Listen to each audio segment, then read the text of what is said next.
Hello everyone.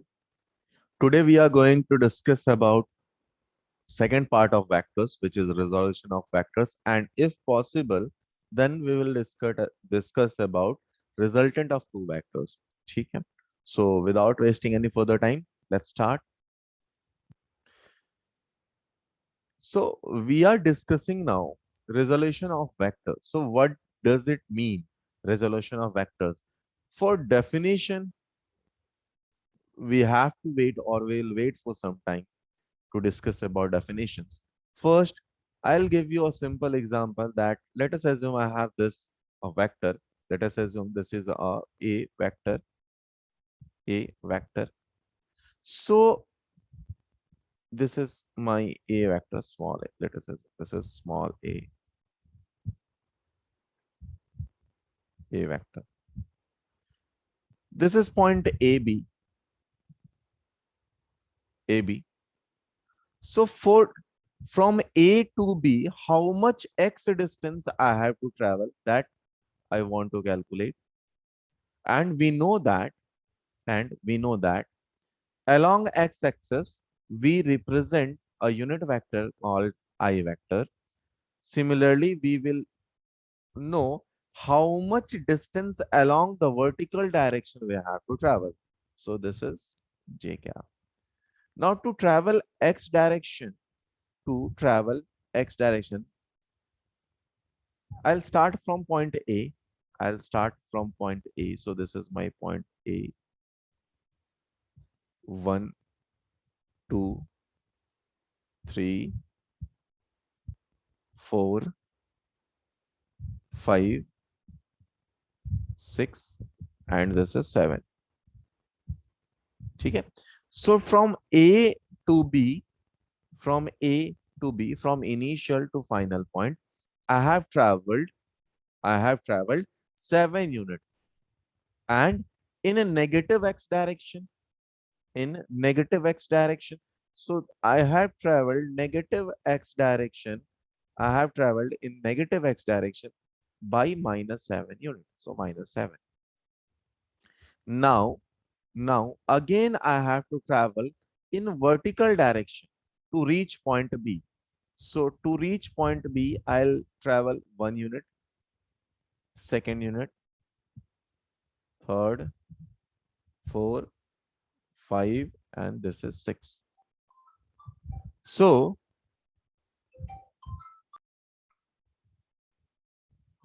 in vertical direction, I have to travel 1 unit, 2 unit, 3, 4, 5, and 6 unit, but in negative y direction. So this is my minus 6, which means that this particular vector a vector has has a length of minus 7 in a length of this particular vector has magnitude of length as 7 I cap, which means that in x direction and 6 unit in y direction. All right. So if I have to write the definition of projection of vectors, sometime we get the term rectangular component of rectangular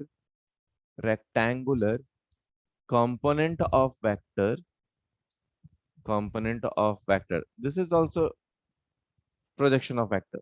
So both these terms will have same meaning. And if I want to write the definition of projection of vector or rectangular component of vector, so we can write it that that it is resolving, it is resolving, it is resolving, it is resolving a given vector, it is resolving a given vector, it is resolving a given vector along along along the coordinate axes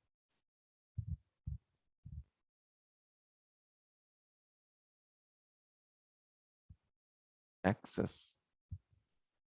It is resolving a given vector along coordinate axis. अच्छा, थोड़ा और समझो projection का actual meaning क्या है. Suppose I have this vector and I want to take the projection of it along some particular x direction. So let us assume this is my x direction.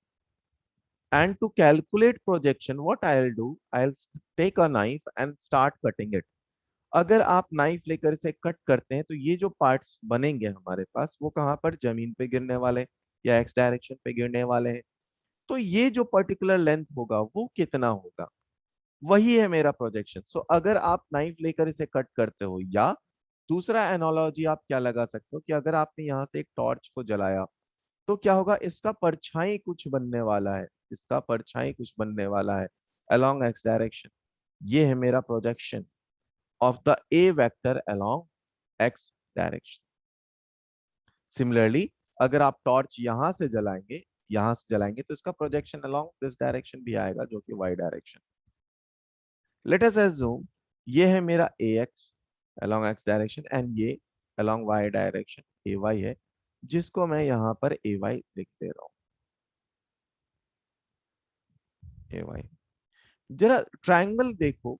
अगर हमारे पास कोई एक ऐसा triangle हो जिसमें आपके पास ये part A X Y A X और ए है, ये है थीटा.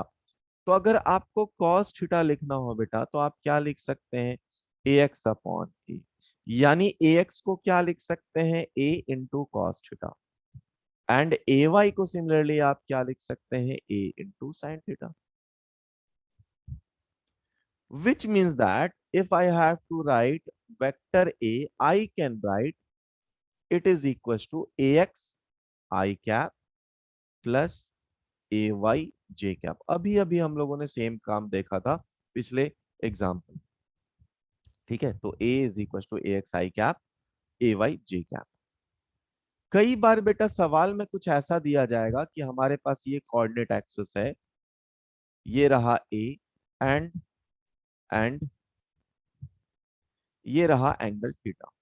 तो इसका प्रोजेक्शन अलोंग दिस ये कितना हो जाएगा, अगर आप ए वाई ये रखें, ये वाई एक्सिस ही है, ये एक्स एक्सिस है, तो ए वाई इधर आया और इधर आया अभी ए एक्स, अलोंग एक्स डायरेक्शन में ए एक्स रखा. तो ए एक्स एंड ए वाई कितना है, ए वाई इस केस में हो जाएगा बेटा ए कॉस थीटा के बराबर. क्यों, क्योंकि ये ए वाई है. ठीक, अगर ये थीटा होगा तो ये 90 माइनस थीटा होगा. यानी कि आप ax को a cos of 90 minus theta which is sine theta, तो आप ax कितना हो गया, a साइन थीटा. तो यहां से आप एक इंपॉर्टेंट पॉइंट बेटा याद कर सकते हैं कि पॉइंट क्या है, जिन दोनों के बीच में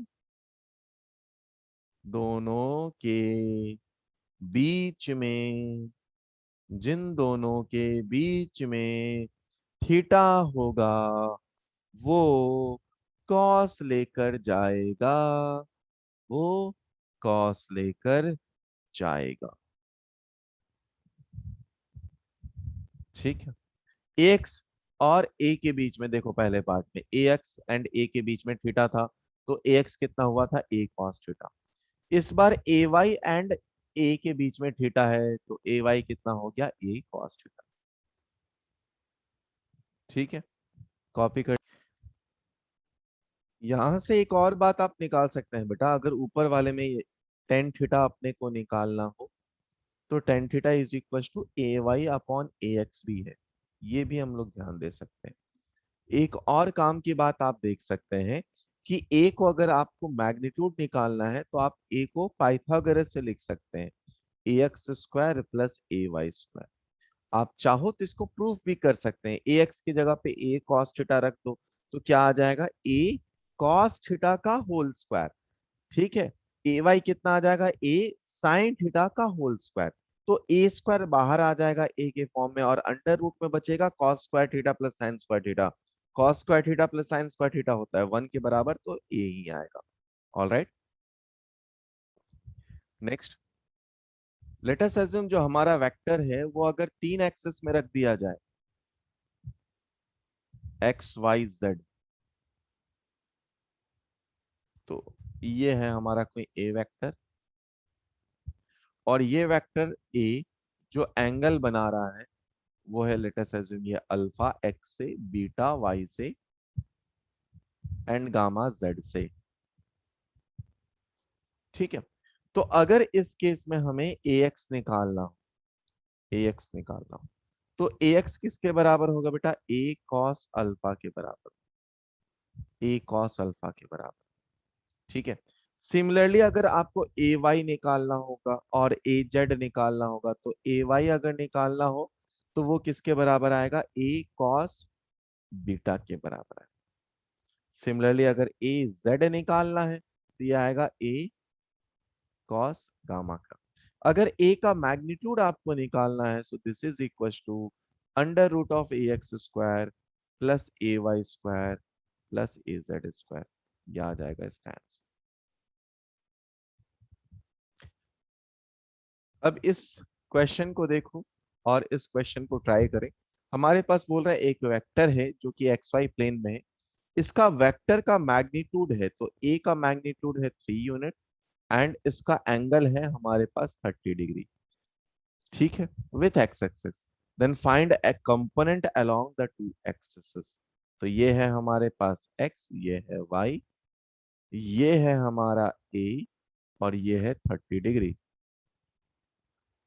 ये है 30 डिग्री। अच्छा, तो अगर ये 30 डिग्री है बेटा, तो हम लोग ए एक्स कितना निकालेंगे?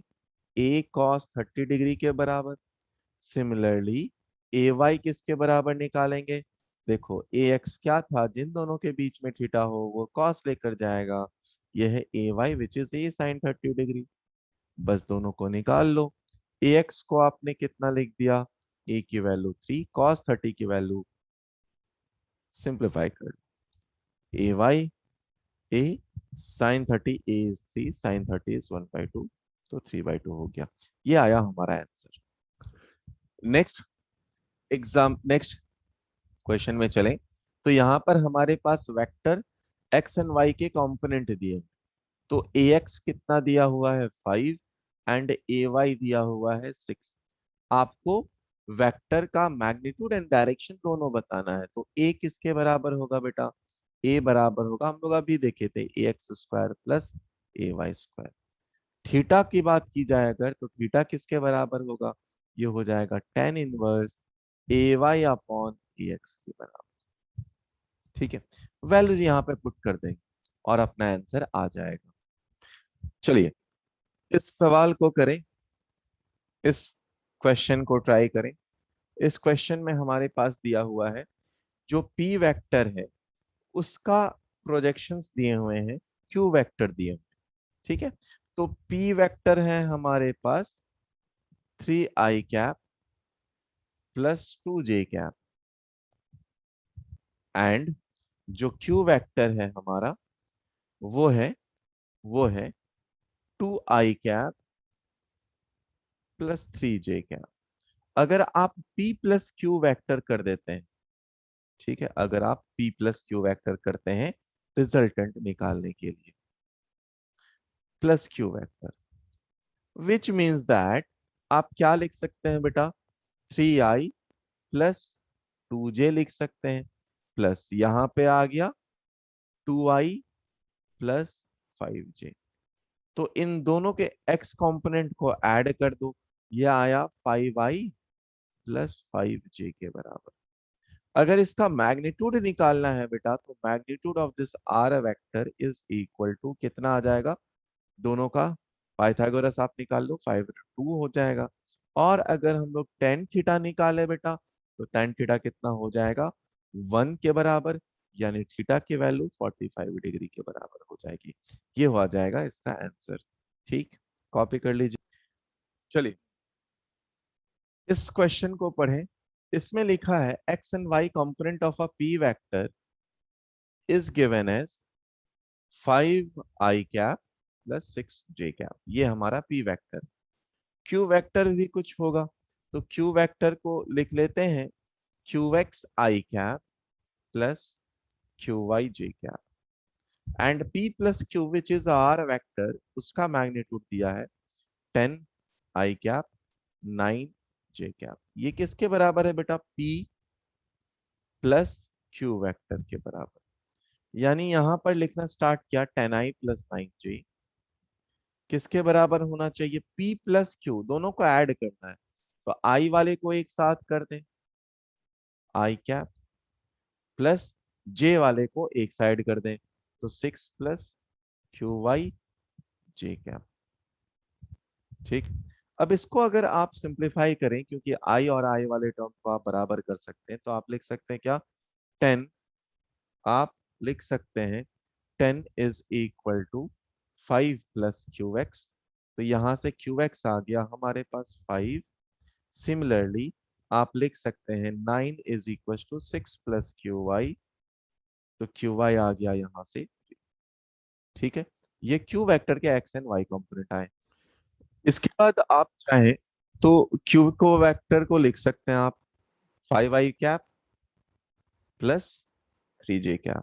आप चाहें इवन तो इसका मैग्नीट्यूड भी निकाल सकते हैं। ठीक है, if you want to find out the magnitude of this vector, you can easily find out by taking under root. All right, so under root of 5 square plus 3 square. So you'll get magnitude as 25 plus 9, which is under root of 34. All right, next.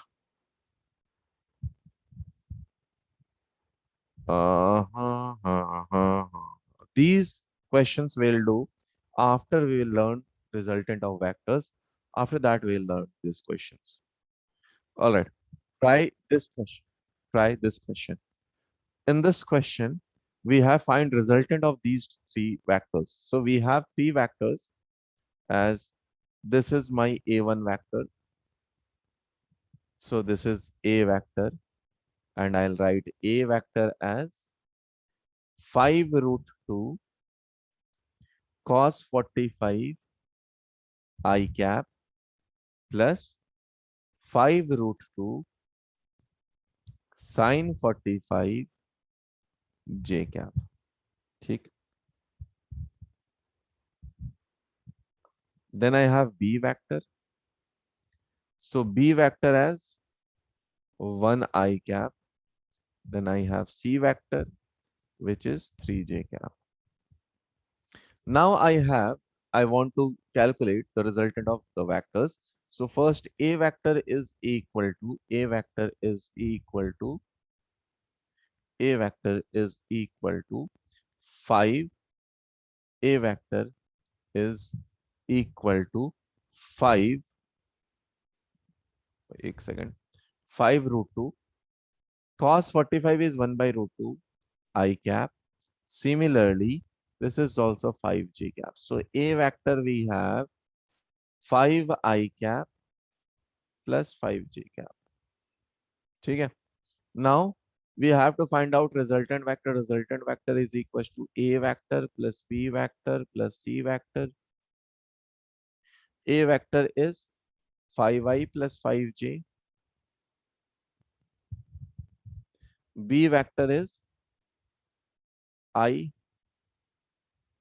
and C vector is 3j. So the resultant is I को एक साथ add कर दो. So we have 6i cap plus 8j cap. This is the resultant vector and this is our answer. So that's all for this session. In next session, we will learn about resultant and we'll find how to calculate the resultant of vector. Both for addition and subtraction, we'll find out, and we will derive it. After that, we'll proceed with the dot product and cross product. ठीक है, तब तक के लिए bye bye, take care, धन्यवाद.